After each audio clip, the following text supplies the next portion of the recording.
रब्ब इश्रह ली सदरी वयस्सिर ली अमरी वहलुल उक़दतम मिन लिसानी यफ़क़हू क़ौली। मेरे भाइयों, मैं अपना ये बयान दुखी दिल से आपके सामने रखता हूँ। उम्र की इस मंजिल में जो 80 के आखिरी हिस्से में चल रहा हूँ, मौत का वक्त अल्लाह ने जो तय किया है उसी वक्त आएगी कि 80 साल के हो गए तो अब कितना जी के जियोगे। इसलिए मेरा दिल हुआ कि आज के संबोधन में, तकरीर में आपके सामने इस वक्त दुनिया के जो हालात हैं उसमें सूद यानी ब्याज ऐसा जड़ पकड़ गया है कि छुटाए छूटता नहीं। और मुझे कहने की इजाज़त दीजिए कि दुनिया की सारी माशी और आर्थिक बीमारियों की वजह ये ब्याज है। मौजूदा जंगें जो हो रही है, चाहे वो इराक ईरान की हो या दूसरे अमरीकी ममालिक की आपस में हो, या इसके पहले हिरोशिमा और जापान पर एटम बम गिराने की हो, या और खून खराबे की चीज़ें हो, उसमें सूद का बड़ा हाथ है, ब्याज का। और ब्याज ही के ज़रिए दुनिया में अशांति ऐसी फैलती है कि राजनीति के यानी सियासत के मैदान के अंदर जब इसका इस्तेमाल होने लगता है और बड़ी ताकतें छोटी ताकतों को निगलने की तैयारी करते हैं, तो फिर ज़मीन में ऐसी अशांति फैलती है जिसके बारे में कुरान ने कहा कि वत्तक़ू फ़ितनतन ला तुसीबन्नल्लज़ीना ज़लमू मिनकुम ख़ास्सा, कि उस फितने से बचने की कोशिश करो, अशांति से बचने की और बुरे माहौल की, और यानी ऐसे माहौल से बचने की कोशिश करो जिनमें इंसानी जानों का एहतराम और उनकी इज्जत मजरूह होती हो। इसलिए कि उस पर जब हमारा अजाब आएगा तो सिर्फ वो गुनहगारों को ही नहीं पकड़ेगा, दूसरे भी उसकी चपेट में आ सकते हैं। अब मैं असल बात शुरू करता हूँ कि ये सूद की लानत जो है आज से 200-500 बरस पहले इतनी नहीं थी जितनी अब हो गई है। अब तो सूद जो है वो एक तरह का ऐसा व्यापार हो गया कि दुनिया की कोई चीज़ ब्याज के बगैर खाली नहीं है। आप में से बहुत से लोगों को आश्चर्य और ताज्जुब होगा कि क्या बात कही जा रही है। इस वक्त तो सारी दुनिया ब्याज के इंटरेस्ट के घेरे में है। मैं आपसे कुरान मजीद की रोशनी में कहता हूँ कि अहल्लल्लाहुल बैअ व हर्रमर रिबा फमन जाअहु मौइज़तुम मिन रब्बिकुम फंतहा। तिजारत और व्यापार अल्लाह ने हलाल किया है, लेकिन सूद को उसने, ब्याज को मना किया है। ब्याज से पैसे देने वाला आदमी घर बैठे बगैर किसी मेहनत के अपनी रकम को कुछ सालों में दुगनी कर लेता है वो। इसी की वजह से दुनिया में जो महंगाई बढ़ते चली जा रही है कि मेरे पिताजी ने मुझे 11 आने में जूता दिला दिया था, आज आपको 2000 रुपये का जूता होना, ये सब ब्याज की लानत है। लोग उसको समझ भी नहीं रहे और मजहबी लोग बोल भी नहीं रहे। खुद मुसलमान भी इस बात में कोई ज़्यादा परहेजगार साबित नहीं हुए, मुझे उनसे भी शिकायत है।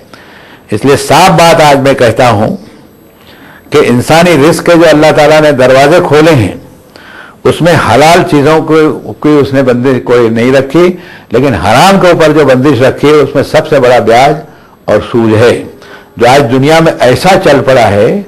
ये जो इस वक्त आप अमेरिका की और दूसरे मुल्कों की और इराक की जंग देख रहे हैं और जो आतंकवाद देख रहे हैं, इन सब के अंदर अगर अंदर घुस करके देखेंगे तो आपको माल के साथ में बढ़ती हुई मोहब्बत और लूट खसोट ज़्यादा से ज़्यादा दिखाई देगी, जिसमें कमज़ोर लोगों को दबाया जाए और ताकतवर लोग जो है और ज़्यादा ताकतवर होते चले जाएं। मैं आपको इस तरफ ले चलता हूँ कि इस वक्त दुनिया में जो युद्ध के वातावरण बने हुए हैं, हमारे बचपन के अंदर हिरोशिमा और नागासाकी के ऊपर जब बम गिराए गए तब कहीं जंग थमी है, लेकिन आज वो हथियार ऐसे बनने लग गए हैं कि अल्लाह मुझे माफ़ करे, मुझे डर लगता है कि अब तो जहां वहां बम बनने लग गए हैं। कुछ दिनों के बाद में शायद घर में जिस तरह पटाखे लोग बनाते हैं वैसे बम बनने लगेंगे, तो कहां जाइएगा आप। इसलिए इंसानों की भूखमरी और उनके दुख दर्द और उनकी तकलीफों की तरफ हमको ध्यान देना पड़ेगा, और इसके लिए पैसे वाले लोग जो हैं वो अपने पैसे को तिजारत में डालें, वो जमीनों में डालें, माल के ऊपर डालें, रिस्क उठाएं, वो कारोबार में रिस्क उठाएं, चीजें इधर से उधर आवाजाही करें, वो उससे दुनिया के अंदर रिस्क में फरावानी फैलती है। और ब्याज जो है वो एक ऐसी चीज है कि जिसमें एक वर्ग जो है घर बैठे बैठे अपनी रकम को दुगनी तिगनी और चौगुनी जो है, जिसको कुरान ने अदाफा मुदाफा कहा कि ये चीज नहीं होनी चाहिए। इसलिए जितनी आसमानी किताबें हैं उसमें जहां तक मुझे पढ़ने का मौका मिला है तो मैं इस नतीजे के ऊपर पहुंचा हूं कि सभी आसमानी किताबों के अंदर दीन की और मरने के बाद की जो जिंदगी है अपने मालिक के सामने खड़ा होकर हिसाब देने की है, उसमें बड़े बड़े जो गुनाह है उसके अंदर एक सूद है। देखिए इस जमीन के अंदर उसने हजारों लाखों चीजों के खजाने रखे हैं। लाखों साल से आप और हम हमारे पुरखे जो हैं वो बसते चले जा रहे हैं, मरते चले जा रहे हैं और इसी जमीन के अंदर दफन भी होते हैं। कुरान ने कहा, खूब कहा कि मिन्हा खलकनाकुम व फीहा नुईदुकुम व मिन्हा नुखरिजुकुम तारतन उखरा, इंसानों इसी जमीन से हमने तुमको पैदा किया है, मारेंगे इस पर और डालेंगे इसमें और इसमें निकाल के तेरे मुर्दे में जान डाल के फिर मैं पूछूंगा कि तू क्या करके आया है। उसको यौमुल हिसाब और यौमुल क़यामत कहा गया है। तो जमीन के ऊपर जितनी चीजें हैं वो मालिक के पैदा की, उसको पेट्रोल को ले लीजिए, ऑयल को ले लीजिए, ये आपका हमारा पैदा किया हुआ। तो लाखों साल पहले जमीन के अंदर था तो कहां मर गए थे हम? नहीं, साइंस और टेक्नोलॉजी, विद्या और ज्ञान और इल्म जो है वो धीरे धीरे बढ़ते रहता है और 100 साल के बाद आप देखेंगे तो और भी बढ़ जाएगा। अभी आप चांद पर पहुंच रहे हैं और भी ज्यादा तरक्की कर सकेंगे। कुरान ने कहा लतरकबुन्न तबकन अन तबक, अभी तो एक तबक में सवार हो, एक सीढ़ी पर पैर तेरा पड़ा है, अभी तो बहुत सारी सीढ़ियां हैं चढ़ने के लिए। या अय्युहल इंसान इन्ना का कादिरुन कदान इला रब्बिका फमुलाक़ के इंसान, तुझे एक एक पायरी के ऊपर चढ़ते चढ़ते उम्र की आखिरी मंजिल में अपने रब के सामने पहुंचना है। तो इस थोड़े से विवेचन के बाद ये अर्ज करता हूं कि इस वक्त सारी दुनिया के अंदर जंग का जो वातावरण बना हुआ है, वो इराक में हो, ईरान में हो, या सऊदी अरब के किनारे के ऊपर हो, या दूसरे मुल्कों पर यूरोपियन मुल्क हो, और उसमें अमेरिका हो अपनी जगह के ऊपर, मैं अपील करता हूं ये कि इनको इस जंग को बंद करने के जो कारण है उस कारण की तरफ लोगों का ध्यान नहीं जा रहा है। अब वो कारण पेट्रोल है और ब्याज है। पेट्रोल और ब्याज, ब्याज तो पुराना मुद्दा है, वो बड़ी उम्र है उसकी। पेट्रोल बेचारा अभी नया नया है, 100 साल के अंदर दिखा है हमको। नहीं, पेट्रोल से कौन बात। पेट्रोल मेरे पास में सन 48 में गाड़ी थी तो 11 आने गैलन का पेट्रोल डालता था मैं उसमें। 1 लीटर जो है वो मेरे ख्याल में 3 आने का भी नहीं होता था। आज पेट्रोल क्या भाव दुनिया के अंदर बिक रहा है। ये कुछ इंसानों की साख नहीं है, जमीन और आसमान के पैदा करने वाले इंसान ने लाखों साल पहले ये खजाने रखे थे। अब इसमें ऑयल निकाल रहे हैं, फलाना निकाल रहे हैं, हजारों चीजें पेट्रोल की आप बना रहे हैं। अब इसको लेने वाले जो थे वो लेते थे, बेचने वाले बेचते थे।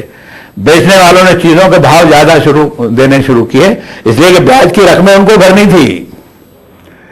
जिस रकमें ले करके ब्याज से जो रकमें ली थी, वो अगर $10 लाख दिए थे तो ब्याज के वक्त $15 लाख हो गए। तो उन्होंने रेट बढ़ाने शुरू कर दिए। जहां रेट बढ़ाने शुरू किए तो बड़ी ताकतों ने उनका गला दबाया, रेट कम करो। उनका नहीं, पेट्रोल है, रेट कम नहीं करेंगे, करना पड़ेगा। एक ने कम किया, दूसरे ने नहीं किया। नाम अभी नहीं ले रहा हूं, लेकिन आखिर में नाम ले लूंगा, मुझे कोई डर नहीं है। एक दिन मरना तो है, आप भी मार डालेंगे तो क्या फर्क पड़ेगा। कि उसने कहा कि पेट्रोल जो है वो इतने $1 का मिलेगा। बाजू के दूसरे पड़ोसी देश ने उसमें $2 कम कर दिया तो उन्होंने इसके पास लेना शुरू किया। उसने उसको दबाना शुरू किया, भाव तूने भाव क्यों कम किया, मारूंगा मैं तेरे को। इसलिए उसके पास में ब्याज के पैसे थे, इधर पैसे आए तो जल्दी से ब्याज उतरे ना उसके ऊपर। ये सूद की लालच ने उनको बराबर पेट्रोल के भाव बढ़ाने के ऊपर मजबूर किया। और होते होते एक मौका ऐसा आया, नाम लेकर के कहता हूं, कि सद्दाम साहब ने पेट्रोल के दाम अमेरिका की तर्ज के ऊपर जितने कम किए, अमेरिका उनका ऐसा गहरा दोस्त हो गया कि अमेरिका और वो दोनों ऐसा लगता था कि सगे भाई हैं। और जिन्होंने पेट्रोल के दामों के अंदर गड़बड़ी की और उन्होंने सद्दाम साहब की बात नहीं मानी, उस वक्त मैंने सऊदी अरब के कई दौरे किए हैं। सद्दाम साहब की बात नहीं मानी तो कुवैत को एक रात के अंदर बमबारी करके सद्दाम ने उस मुस्लिम देश का भूसा उड़ा दिया। मस्जिदें जल गई, कुरान शरीफ جلا دیے گئے، اور وہاں کے جو بادشاہ اور ان کی عورتیں جو تھی موٹر میں بیٹھ بیٹھ کر کے مکہ مدینہ چلے گئے، اور بھسمی بھوت ہو گیا کویت جیسا دیش۔ امریکہ نے چند مہینوں پھر اس کو کھڑا کر دیا، اور بیٹھ کر کے اس کو کھڑا کر دیا، اس کو بھی بیاج کے اندر دھرا اس نے۔ یہ بیاج اور پیٹرول خدا کی نعمت ہے، اور بیاج جو ہے لعنت ہے، منع کیا ہوا۔ اب بڑھتے بڑھتے صورتحال یہ ہوئی کہ ایران بھی اس چپیٹ میں آ گیا۔ سنو اس بات کو غور سے، مسلمان بھی سن لیں اس کو، کہ ساری بیماریاں جو ہماری ہیں پوری انسانیت کی، وہ اللہ کی آخری کتاب سے انجان ہونے کی بنا پر ہے، کہ چیزیں جو بنائی ہے اللہ نے، مثلا پانی، ندی کا پانی ہے، اس پر کسی کی اجازت داری نہیں۔ آپ کے گھر سے نکلتا ہے، آپ نے کنویں سے نکلتا ہے، آپ پی لیجئے اس کو، انسانوں کو منع نہیں کر سکتے اپنے پینے کے پانی کے اوپر۔ اس بعد پیغمبروں کے زمانے میں لڑائیاں بھی ہوئی ہے، لوگ ایک دوسرے کے مقابلے میں کھڑے بھی ہو گئے، اس وقت موقع نہیں ہے اس کا کہیں۔ اسی طریقے سے جو پرکرتی کی وستو ہیں، جس کو سنسکرت میں کہتے ہیں، جس میں انسان کی کوئی قدرت کا کوئی دخل نہیں سوائے اس کے کہ وہ اس کو حاصل کر رہا ہے، تو یہ پیٹرول کی دھارائیں جب بہنے لگی، عرب ملکوں کے اندر جو پیسے کی ریل پہ لائی، تو برائیاں بھی ان کے ساتھ آنے لگیں۔ پھر ایک ملک دوسرے ملک کو دبانے کے اندر لگ گیا، وہ دبانا چاہیے تھا، جس کو دبانا تھا نہیں دبانا۔ لیکن جو پہلی جنگ ہوئی ہے ایران عراق کی، اور بم برسائے گئے، وہ حج کا مہینہ تھا۔ سن لیں مسلمان اس بات کو بھی، کہ ذی قعدہ کا مہینہ شروع ہو گیا تھا، اور میں دلی میں تھا اس وقت۔ دلی میں میرے کو استاد مولانا عتیق الرحمان صاحب عثمانی رحمۃ اللہ علیہ، یہ مولانا آزاد کے ساتھیوں کے اندر سے، مولانا آزاد کا زمانہ ہم نے زیادہ نہیں پایا، ان کو پڑھا ہے۔ تو میں ہوٹل سے گیا اور میں نے کہا حضرت عراق ایران جنگ شروع ہو گئی، بمباری ہو گئی، لاکھوں لوگ مر رہے ہیں۔ کہنے کے فارغ صاحب ہاں کیا کیا جا سکتا ہے، ہم نے بھی سنا، اس وقت ٹیلی ویژن نہیں تھا۔ ہم نے کہا کیا کیا جا سکتا نہیں، اس مہینے میں جنگ کرنا حرام ہے، اور مسلمان لڑ رہے ہیں آپس کے اندر۔ جب میں نے آیت پڑھی کہ ان عدت الشہور عند اللہ 12 شہرا فی کتاب اللہ یوم خلق السماوات والارض منها اربعۃ حرم ذلک الدین القیم فلا تظلموا فیہن،